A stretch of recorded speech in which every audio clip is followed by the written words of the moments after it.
Similar to the other Undead Factions, the Vampire Coast were plopped into the game way back in Warhammer 2 and have been left untouched since. Their mechanics are as half-baked as their armies, but the Gunfire of the Abyss mod is here to fix at least half of that by nearly doubling the size of their roster. So let's take a look and see if it's any good. Whilst this mod is primarily for the new roster, there are some small changes to the campaign, and these changes are mainly to the Lost Sea Shanty. The rewards for the 3 verses of the Sea Shanty have now been tweaked so that each one increases your capacity for Queen Bess artillery units to basically infinite. At the max tier, you can also make use of Silent Mary, which is an extremely powerful unit I'll come back to shortly. Alongside this, each legendary lord will gain a challenging quest battle, and if they succeed, they'll gain the ability to summon in powerful ships into their battles, which again will be covered shortly with the units. These are some extremely minor changes, but the focus here is much more on the units, so any changes to the campaign are a nice added bonus. Plus, it allows you to make much more use of some extremely strong units, so I'm not complaining. Now onto the roster, starting with the lords. We have a brand new generic lord, the Fleet Commander.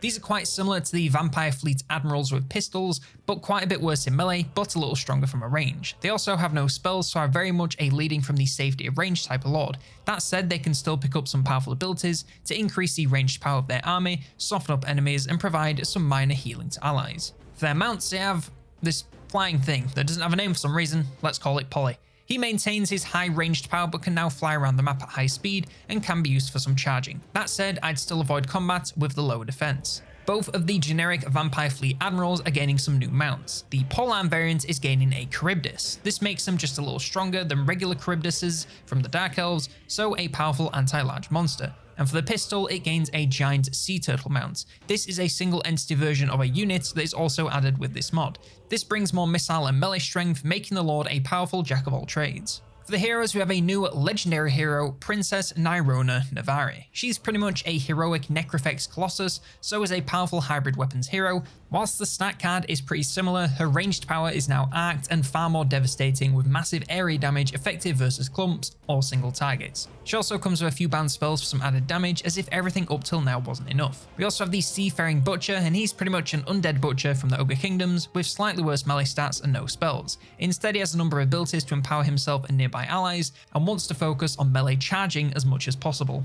For the melee infantry, we have the Kraken Storm Knights. These drastically drop the entity count coming from the depth guard, but in doing so gain massive stat buffs almost across the board. More HP, armor, leadership, melee, and damage make them smaller but more powerful in melee. The damage is armor piercing, magical slowing, and has a nice bonus versus large, meaning not much can stand against them. They come with the bound spell Kraken Pull from the Lore of the Deeps, alongside Frenzy and Hunger to keep them healthy and fighting. As long as they don't get totally outnumbered and overwhelmed, they should do great versus anything. Coming to the ranged infantry, we have the Flesh Collector. However, if you're instead something of a game collector, you should probably be using today's sponsor, Instant Gaming. Look, we all have more games than we can ever hope to play, and we're all going to keep buying them. It's just how it is. But if you're doing this, you should be using Instant Gaming to save money whilst you do. They have any game you could ask for at the lowest prices you can find them, so you can rest easy knowing you're getting the best deal possible. All their games are delivered instantly, and if you have any problems, their customer service will get you gaming in a flash. So whether you're picking up the latest and greatest releases or working through your backlog of older titles, you should be using Instant Gaming to save some cash and support the channel.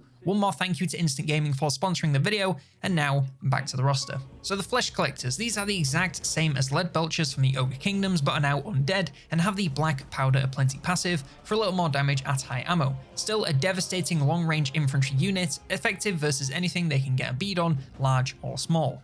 The Liquid Deck Gunners drop a lot of range coming from the regular Deck Gunners, but gain a ton more range damage. Granted, it is mostly non-armor piercing, so against tougher targets they'll end up being about the same in overall damage output. The real power is the much higher rate of fire, allowing them to severely slow down and pick apart approaching targets with overwhelming firepower.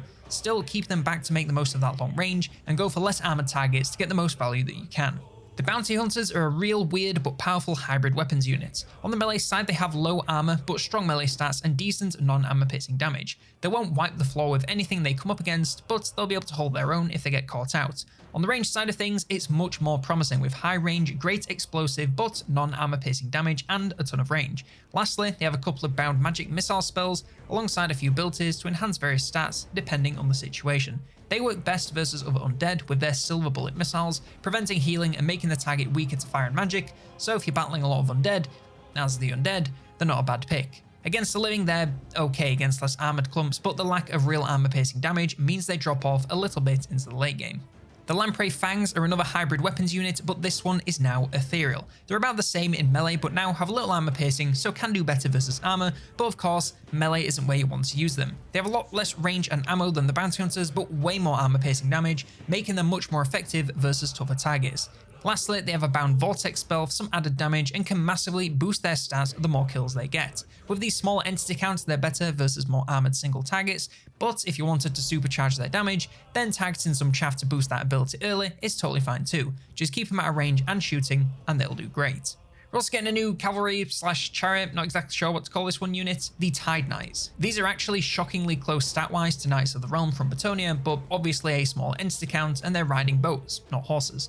This all gives them a nice boost to damage and armor. They're still meant to mainly charge to make use of that charge bonus and avoid staying in melee where their low defense can spell a quick doom. Their damage is decent, but not the most armor piercing, so backlines or less armored targets are the way to go to get the most value possible.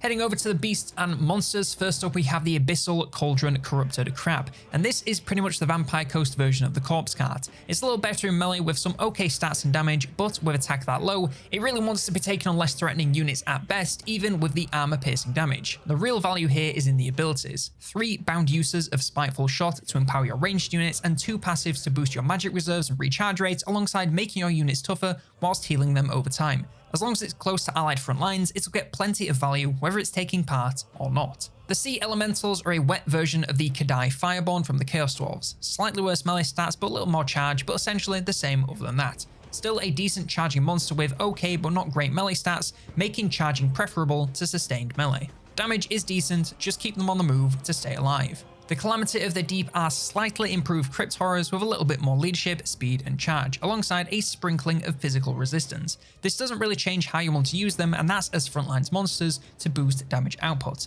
Melee stats aren't the best, so charging is also a good option. No matter what, just don't send them in alone, as the larger hitbox and low defense will spell a quick doom no matter how much regen they get from the hunger. The Abyssal Demon Crab is quite similar to the Slaanesh Soul Grinders, but with more armor, defense, and a little less attack. This makes it into an incredibly tanky frontlines monster that takes some serious work to take down. Damage is still strong with armor piercing and a bonus versus infantry, so it's no slouch in the attacking department. A fairly simple monster, but still effective on the front lines, provided it doesn't get focused from a range or surrounded. For the Abyssal Dragon Knights, on the melee side of things, they're quite similar to the Knights of Torgaval. They drop some melee stats and speed to gain more charge bonus, making them a lot more reliant on charging for both damage and survivability. They also have some ranged power, which allows them to either find a position and fire enemies from a distance, or whilst they're charging for some bonus damage. Whatever you do, just keep them out of sustained melee, as that low defense can spell a quick doom. The Abyssal Kraken is really unlike anything you'll find anywhere else in the game. It has mostly mid all-around stats with okay armor, good melee stats and decent damage, but not armor piercing. Its Tentacle Vortex passive and Kraken's pull attacks make it basically impossible for anything to get away once it gets close, so it's more of a support unit to keep enemies trapped than something to rely on for high damage. Get it on your front lines with other troops and it'll do okay at that job, but not much beyond it. And lastly, the Crimson Charybdis has 5 more attack than the Dark Elf Charybdis and swaps the poison for magical and red lightning, which drastically slows and weakens the defenses of whatever it hits. It still has a powerful breath ability and is still a great anti-large monster with very high damage but not the greatest defense, and it now has some regen when it gets low and a leadership sapping aura. We also have a new missile beast, which is of course the giant sea turtles. Compared to the gunnery mob rotting Prometheans, it's a bit of a mixed bag. Much smaller entity count, so less HP, alongside losing some speed, attack and half their ammo. However, almost everything else sees a major increase, most importantly, range and missile strength. They now have a very powerful armor-piercing range damage, so can rip through most targets with ease. They may have a small entity count, resulting in smaller barrages, but they'll still hit a lot harder whether we're talking clumps of infantry, larger single entities, or even walls. And if they get flanked, they have very high defense and armor, so can stay alive for quite a while until help arrives. Melee damage is pretty weak, so keep them at range and firing as much as you can. We also have the 4 legendary ships, and these are those units the legendary lords can summon into battle upon completing that quest. All 4 are very similar stats wise, so I'll rattle off everything in detail for the first one and then just point out the differences for the rest. Queen Bess, not to be confused with the Regiment of Renown of the same name, is Luther Harkon's ship. That said, it has shockingly similar stats, including range and most of the melee parts. It has a lot more HP, armor, leadership, range and missile strength, making it into a devastating, very long range artillery beast with no real melee power to speak of. The giant size does make it a little bit of a tiger for enemy ranged, but as long as it stays well back, you should be okay. It also has a number of powerful abilities for even more damage and some debuffs for enemies, alongside an aura of spell resistance for allies. Swordfish drops the range to gain a ton more missile strength. It now has a much faster rate of fire with powerful explosive barrages dealing devastating damage from still long but not quite a massive range, and it has abilities to pin enemies in place and improve its own toughness. The Bloody Reaver has more armor and ammo than the Bess, but drops some range and a significant amount of missile strength. Still has hefty barrages with high explosive power but a very slow fire rate, so pick your targets to make them count. And it also has a couple of damaging abilities to maintain pressure. And lastly, the Lamprey. This is ethereal, so drops all armor and gains a little bit of speed. Also, it loses about half of its range and some ammo, but gains a stupidly large boost to missile strength. These are high damage and high fire rate volleys, so can be devastating if you land them just right. Just pick your shots carefully, as they don't have the most ammo and can run out fast. Lastly, they have abilities to drain the stats of nearby enemies and summon in some damned knight errants. We have the artillery and war machines. First up, the detonation ships. This is another unit designed to go in and explode, causing as much damage as possible, just like the bloated corpse. They need to be charging to activate this, so get them on the offensive as quickly as possible and aim for the biggest clumps you can to maximize their impact. It's all armor piercing, so don't be too picky looking for something soft. Just pick something expensive and go wild. The Dark Tide Vargalley. This drops some range and missile strength from the carronade, but is a lot more mobile. All stats per ammo are going drastically up, making it a lot more maneuverable, but still not something to be sent into melee. Instead, use the speed to get good angles and fire onto armored targets to make the most of that damage. The Ember Breaker has the same melee stats but drops a lot of range to gain a lot more ammo and missile strength. It is a short range flamethrower that deals devastating damage in massive bursts with a relatively quick reload speed. The danger is the close proximity they need to safely get off their shots, alongside friendly fire should any allies be nearby. But if you can manage these, the payoff is great with devastating damage best used versus clumps, but effective versus anything. And lastly, the Icebreaker. This is a single NC, so drops little HP, but gains major melee power increases, including a lot more speed and charging. Damage is actually respectable, so it can be used for some decent charging versus armored targets, no problem. It has marginally more range than the Ember Breaker, but drops most of the missile strength, so this damage is more so a little extra zest when this thing is charging than something to be focused on using primarily. It can do this, but you're just leaving a lot of value on the table if you do. And lastly, the Regiments of Renown. We have the Bone Splitter, which is a flesh collector, and it gains magical leadership, sapping missiles, and some missile strength. The Master of the Saltwater is an abyssal demon crab, and now has some powerful range damage alongside still being a powerful melee beast. And the Silent Mary Necromantic Colossus is a Regiment of Renown of Wonderlord ships. It has the same melee stats as Luther, drops little armor to gain some missile strength. These missiles cause armor-piercing vortexes when they land for some added area damage, making them best used versus large clumps. And it also now has the Soul Torrent ability for even more missile damage. Now to wrap up with a short review of the mod. Whilst the Vampire Coast really need campaign tweaks a lot more than new units, these still offer a lot of fun and variety whilst you make your way through their janky campaign. Of course, I don't know much about whether this is lore accurate, but they fit in perfectly with the faction and don't look at all out of place on the battlefield. I really like how the mod didn't focus too much on areas where they're already strong and instead put more effort into their weak points to give them some build variety.